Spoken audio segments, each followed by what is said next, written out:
Hey, this is Nintendo, and you're watching Chris, the old-ass retro gamer! Yeah!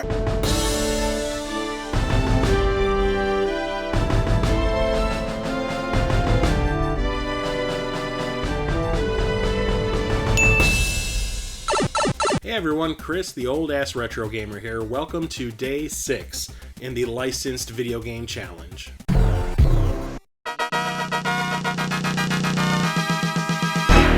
So, a video game based on a movie from the 1970s. Well, if I was going for a game that came out on the Atari 2600, that would be pretty easy. There's actually quite a few. But I'm not going to do that. I'm going to pick something that's at least something from within the last 20 years. The Warriors. This is available on the PlayStation 2, the Xbox, and the PSP. I want them all. It's based on the film from the late 70s by Walter Hill. One of my favorite films that I actually never saw until probably the early 2000s. A friend of mine showed it to me, and I was like, where's this movie been all my life? It's kind of fantastic.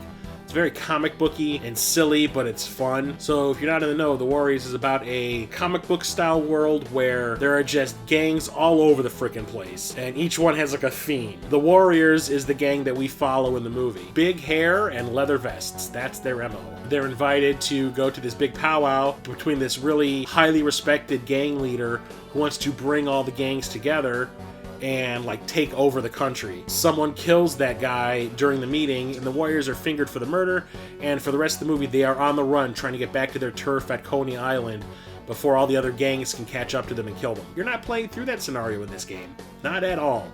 This actually is a prequel to the movie. And one of the cool things is you're not stuck playing as one specific character the whole game. There's a bunch of warrior characters that you can play as over the course of the story. Warriors, come out to play! But this is an open world game. One of the few that I actually enjoyed back in the day because of the license, most likely. You have missions that you have to carry out. Some of them are stupid, like going out and tagging walls and stuff like that, covering up other gangs' graffiti with your own. You got the stuff? I want you to hit everything in sight.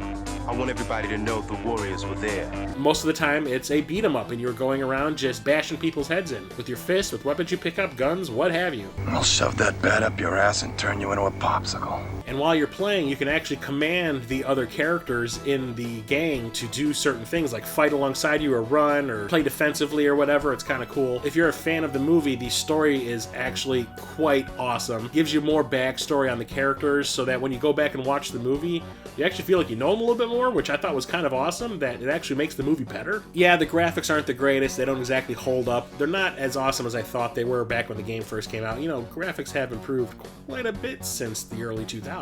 But for the era they came out in, they're actually pretty good, animated very well. They actually had a bunch of the actors come back and voice their characters again.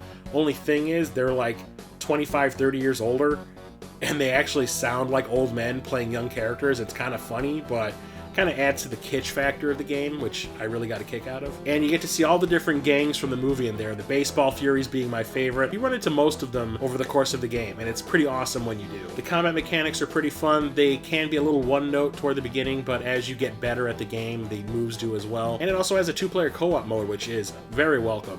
Didn't appreciate it back then, but nowadays I would love to play through this with a friend. So the reason I picked this as my favorite 1970s licensed game is because it's not only a great game on its own, but it actually improves the license in which it's based. If you are a fan of the film, you are going to absolutely adore this game. I've actually had some people tell me when I bring up this game in conversations that because of this game, they actually went and checked out the movie afterwards.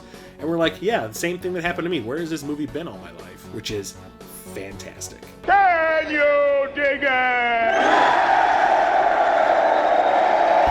And there you have it, Day 6 in the Licensed Video Game Challenge done. So what would you pick as your favorite 1970s movie licensed game?